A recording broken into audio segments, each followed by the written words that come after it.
চাচা চাচা, আপনার ছেলের নাম তো নিউজ পেপারে চলে আইছে। হ্যাঁ বাস্তা, আমি জানতাম রে আমার ছেলে একদিন বড় হয়ে ভালো কাজ করবি। হাতটা হাতে দেখছেন না? আচ্ছা আচ্ছা বাস্তা, পরে শোনাতে দেখি। আচ্ছা বাস্তা, পরে শোনাতে দেখি কি নিউজ হয়েছে।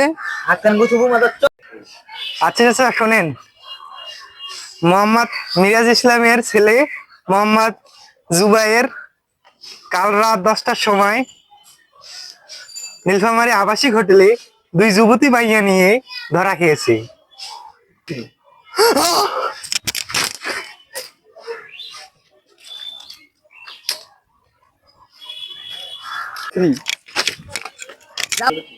হ্যাঁ